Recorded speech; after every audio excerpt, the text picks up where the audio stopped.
మన ప్రభు అయిన యేసుక్రీస్తు పరిశుద్ధ నామములో ఈ పాడ్కాస్ట్ ద్వారా వాక్యం ఉంటున్న ప్రతి వారికి నా హృదయపూర్వకమైనటువంటి వందనాలు. దేవుడు మిమ్మల్ని దీవించునుగాక.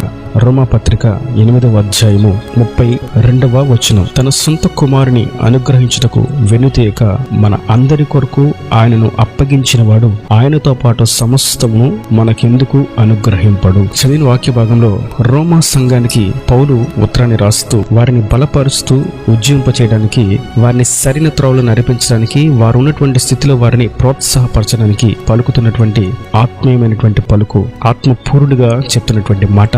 ప్రభు మనల్ని ప్రేమించి తన సొంత కుమారుణ్ణి మన కొరకు, మన పాపాల నిమిత్తం బలిగా అర్పణగా అర్పించినటువంటి ఆ దేవత దేవుడు మన అవసరతలను అక్కర్లను తీర్చడానికి, మనకి ఏది కొరతగా ఉందో ఆ కొరతలు తీర్చడానికి ఆయనతో పాటు సమస్తమును మనకు ఎందుకు అనుగ్రహింపడు? నిశ్చయంగా ఆయన మనకు సమస్తమును అనుగ్రహిస్తాడు. ఎలా అనుగ్రహిస్తాడు అని మనం చూసినట్లయితే 28వ వచనం, దేవుని ప్రేమించు వారికి అనగా ఆయన సంకల్పము చొప్పున పిలువబడిన వారికి మేలు కలుగుటకై సమస్తమును సమకూడి జరుగుచున్నవి.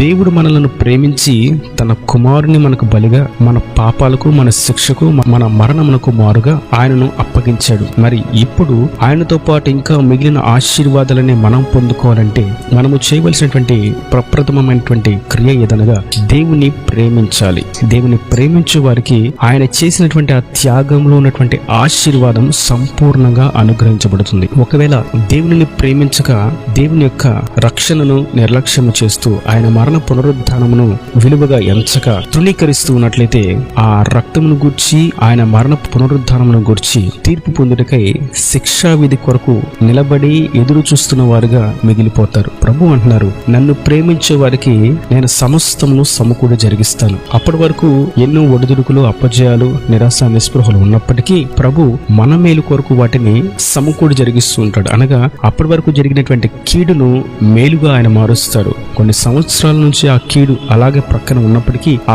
కీడు చేతనే ఒక మేలు జరిగినట్లుగా ప్రభు చేస్తారు.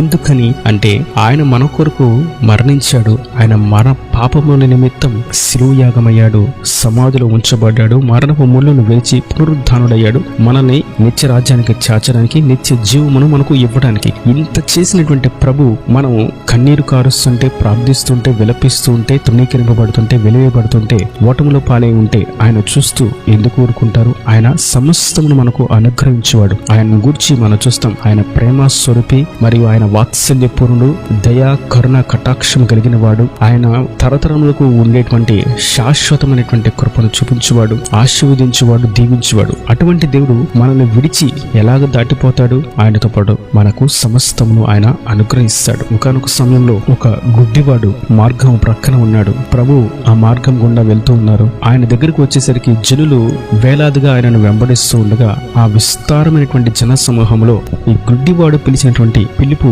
ప్రభువుకు వినబడలేదు. ప్రభు అతను దాటి ముందుకు వెళ్ళిపోయారు. అక్కడున్న జనులు అన్నారు, మేమే ఆయన వెనక పరిగెడుతూ ఉన్నాము, మాకెప్పుడు అవకాశం దొరికిద్దా? ఆయనతో మేము ఎప్పుడు మాట్లాడాలి, ఆయనతో మేము ఎప్పుడు ప్రార్థన చేయించుకోవాలని మేమే కొంత దూరం నుండి, కొన్ని కిలోమీటర్ల నుండి ఆయనను అనుసరిస్తూ వస్తుంటే నీవు ఇక్కడ కూర్చొని గుడ్డివాడుగా ఉండి ఆయనను పిలుస్తున్నవే, మేమందరం వెర్రివారంగా నీకు కనిపిస్తున్నామా అని అతన్ని చులకనగా తృణీకరించి ప్రక్కకు వెళ్ళు అని నెట్టివేశారు. అయితే అతడు ఏమాత్రము నిరుత్సాహానికి గురికాక మరి బిగ్గరగా, దావీదు కుమారుడా నన్ను కరుణించు అని బిగ్గరగా కేక వేయట చేత ఆ కేక ప్రభుకు వినబడి ప్రభు అతన్ని దృష్టి ఉంచి అతనిని నా ఎద్దుకు రానివ్వండి అని అతన్ని తన దగ్గరకు పిలిపించాడు. ఇప్పుడు అంటున్నాడు, ప్రభు నీకేం కావాలి అని అడిగితే అతను అన్నాడు, తనకున్నటువంటి పరిస్థితిని స్పష్టంగా ప్రభు ఎద్దు పెట్టారు. ఏమని? అయ్యా, నాకు కళ్ళు లేవు, పుట్టుకతోనే నేను గుడ్డివాడినై ఉన్నాను, నా పేరు భర్తమయ్యి, నాకు దృష్టి కావాలని కోరుకుంటున్నాను. ఇగో ఈ లోకం, ఈ యూదులు, ఈ ధనవంతులు, అగ్రగాములు, ఈ మత ప్రావీణ్యత కలిగిన వారు, శాస్త్రులు నేను గుడ్డివాడనని నన్ను తోసివేశారు. ఇక్కడున్నటువంటి ధనవంతులు కూడా ఎవరు కూడా నాకు కనీసం ఒక పూట పని చేసుకోవడానికి, ఒక పూట తినడానికి కావాల్సినటువంటి సంపాదించుకోవడానికి కూడా అవకాశం ఇవ్వట్లేదు. నాకు దృష్టి ఉన్నట్లయితే నేను నా పని నేను చేసుకోగలను, నా కుటుంబాన్ని పోషించుకోగలను, నాకంటూ ఒక స్థానము వ్యాపారం చేసుకోవడానికో, ఉద్యోగం చేసుకోవడానికో, సంపాదించుకోవడానికో ఉంటుంది అని ప్రభు యొద్ద తన సమస్యను స్పష్టంగా తెలియజేశాడు. ప్రభు ఆ మాట విని దృష్టి పొందుదువుగాక అనగానే అతనికి వెంటనే దృష్టి వచ్చింది. కళ్ళు తెరిచి చూస్తే ప్రభు కళ్ళారా కనిపించారు. ఈ దృశ్యం అంతట్లో మనం గమనించవలసినటువంటి విషయం ఏదనగా ఆయన అంటారు, నశించిన దాన్ని వెతికి రక్షించడానికి భూమి మీదకి వచ్చాను అని. మరియు అనారోగ్యంగా ఉన్నవారి కొరకే వైద్యుడు గాని ఆరోగ్యంగా ఉన్నవారి కొరకు కాదు కదా. మీరు అనారోగ్యంగా ఆరోగ్యంగా ఉన్నారన్న సంగతి నాకు తెలిసే మిమ్మల్ని నేను వెతుక్కుంటూ వస్తున్నాను అని అన్న ప్రభు ఆ గుడ్డివాడికి చూపునిచ్చిన వాడు నేడు నీకు ఆయన సహాయము చేయలేడా? నీ ప్రక్కన నీ పక్షంన కార్యము చేయ సంసిద్ధుడు కాడా? ఆయన తన మరణం పునరుద్ధానమును బట్టి తన కుమారుని ద్వారా సమస్తమును మనకు అనుగ్రహింప శక్తి గలవాడు. ఆయన మనకు వాగ్దానం చేస్తున్నాడు, నా కుమారుని మీ కొరకు ఇచ్చాను, నేనే మీ కొరకు బలియాగం అయ్యాను, మరి మీకు కావలసిన వాటిని నేను సమకూర్చడానికి అనర్హుడిగా ఉన్నానా? ప్రభు అంటారు, మీకు సహాయం చేయడానికి మీకు కార్యం చేయడానికి నా చెయ్యేది కూర్చకాలేదు. మరి ఇంకా అంటాడు, మిమ్మల్ని కాపాడి నేను ఎప్పుడు నిద్రించను, కొనుకొను, నాకు అలసట ఉండదు. నేను దివారాత్రములు నా బిడ్డలను కాయడానికి, మిమ్మల్ని రక్షించడానికి, క్షేమాన్ని కలుగు చేయడానికి, రక్కరి నెడలో భద్రపరచడానికి నేను మీ మీద నా దృష్టి ఉంచి ఆలోచన చెప్పి నడిపిస్తున్నాను. మీరు నడవలసినటువంటి తిన్న త్రోవలో ఆశీర్వాద సంబంధమైనటువంటి దీవెనకరమైనటువంటి మార్గంలో నడిపిస్తున్నాను. ఈ ఆత్మీయతలో సత్యం కొరకు నిలబడినటువంటి మీకు కావలసిన వాటిని నేను సమకూర్చలేనా? సమస్తమును ఆయన సమకూర్చగలడు. మేలు కలుగుటకే సమస్తమును ఆయన సమకూడి జరిగిస్తూ ఉన్నాడు. ఆయన ఎలా జరిగిస్తారు? ప్రభువును కూర్చో మనం చూస్తాం, ఆయన శ్రీమంతుడకు దేవుడు. ఇంకా మనం ఎఫెసీయులకు రాసిన పత్రికలో చూస్తాం, మనం అడిగిన దానికంటే ఊహించిన దానికంటే అత్యధికంగా చేయగలిగిన వాడు. ఇంకా మనం ఫిలిప్పీలకు రాసినటువంటి పత్రికలో చూస్తాం, తన మహిమైశ్వర్యం చొప్పున మన అక్కర్లు అన్ని కూడా తీర్చువాడు. ఆయన ఉద్దేశాలు, ప్రణాళికలు, ఆయన సంకల్పం కూడా ఎంతో ఉన్నతమైనది. ఆయన మన అక్కర తీర్చడానికి ఏనాడో జగత్ పునాది వేయబడక మునిపే మన కొరకు ఆయన సమగ్రమైనటువంటి ప్రణాళికను ఏర్పరిచాడు. సరైనటువంటి సమయాన్ని స్థిరపరిచాడు. మన కొరకు నిర్ణయించిన వాటిని ఆయన సిద్ధపరిచాడు. జరగబోవు వాటిని ముందే ఆయన తన కాలకృతుల్లో రాసి ఉంచాడు. వాటిని సరైనటువంటి మరియు ఆయనను ప్రేమిస్తున్నటువంటి ఆ సమయంలో, ఆయన సత్య మార్గంలో నిలబడినటువంటి ఆ సమయంలో సమస్తమును ఆయన సమకూడి మనకు మేలుకరంగా మారుస్తాడు, దీవిస్తాడు. కారణం తన సొంత కుమారుణ్ణి మనకు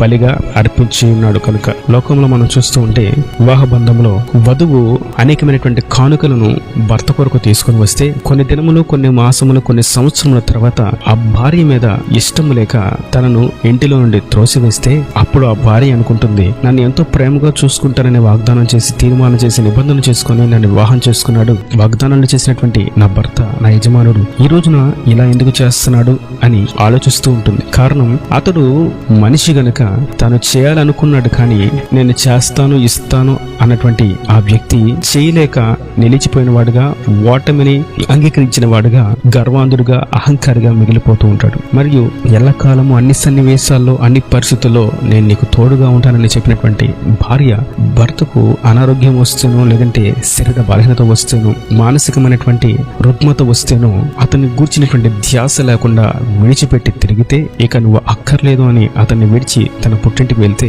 అతడు కూడా అదే ఆలోచిస్తాడు. ఇదిగో ఇప్పటి వరకు నేను సంపాదిస్తే నా ప్రక్కన నిలిచారు జనులు, ఇప్పుడు నేను సంపాదించలేక నేను బలహీనునై ఉంటే, నేను ఒక పరుపుకు బంధించబడిన వాడిగా ఉంటే నన్ను చూసుకోవలసినటువంటి వారు నా చుట్టూ లేరే అని తాను కూడా ఇదే ఆలోచిస్తూ ఉంటాడు. కానీ ప్రభు అంటున్నారు, మన కొరకు సొంత కుమారుని అనుగ్రహించిన ప్రభు ఏమీ లేకపోయినా, మనం ఇంకనూ చచ్చిన వారంగా ఉండగా, మనం ఇంకనూ పాపులమై నిలిచి ఉండగా, మనము రుగ్మతలతో జిగటగల దొంగ ఊబిలో పడి ఉండగా, ఆ సమయంలోనే ఆయన మనకు ఒక వాగ్దానం చేశాడు, నేను నీ పాపాల నిమిత్తం నా కుమారుని బలిగా అర్పిస్తున్నాను అని. ఆ ప్రభు అంటున్నారు, ఇన్ని చేసిన నేను నీవు ఏమీ లేని పరిస్థితిలోనే నీ కొరకు నువ్వు ఇంకా నన్ను అడగక మునిపే, రక్షణ కావాలని కోరుకోక మునిపే, విమోచన కావాలని తెలుసుకోక మునిపే, నిత్యరాజ్యం ఉందని నువ్వు ఇంకా ఎరుగక మునిపే నేను వీటన్నిటిని నీ కొరకు సిద్ధపరిచినప్పుడు, ఇప్పుడు భూ సంబంధమైనటువంటి భౌతికపరమైనటువంటి ఇరుకులలో, ఇబ్బందుల్లో నేను నీకు తోడుగా ఉండనా? నేను నీకు సహాయం చేయనా?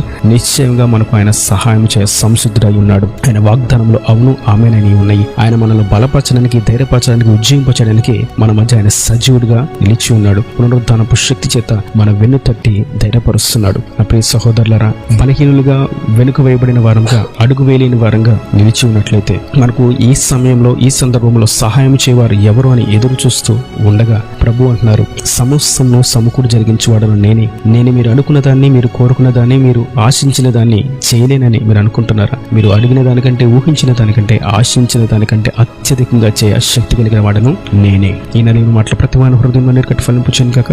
ఆమేన్. God bless you. తల వంచు కన్నుల మూసటి మీ కొరకు చిన్న ప్రార్థన. ప్రేమ స్వరూపీకరణ కటాక్షం గల తండ్రి, నా ప్రభువా, వాక్యాన్ని ప్రతికబడిన కృపతో జ్ఞాపకం చేసుకుని ఉండాలిగా దీవించండి. మా కొరకు మీ కుమారుని బలిగా అర్పించండి నా తండ్రి. నీవు బలియాగముగా శిలువలో ఒంటరి మరణించి పునరుద్ధానుడమైనటువంటి నీవు మా అక్కర్లో, మా కొదువులో, మా నిరాశలో, మా అపజయాల్లో మాకు నిశ్చయంగా తోడు ఉన్నారని, వాటన్నిటి నుంచి మమ్మల్ని విడిపించి బలపరుస్తారని, ధైర్యపరుస్తారని మీరు ఎంతో తేటగా తెలియజేసిన విధానాన్ని బట్టి నీకు స్తోత్రం. వాక్యం ప్రతికబట్టిన వారి ఇంకా బలపరచని ఉజ్జీంపచేయండి. వారి ప్రతి అవసరం అక్కర్ని మహిమలు తీర్చి ఎండాలుగా దీవించి రాహుల రాజ్యాన్ని సిద్ధపరచమని యేసు పరిశుద్ధ నామమున ప్రార్థించి వేడుకుంటున్నాను తండ్రి. ఆమేన్. ఆమేన్.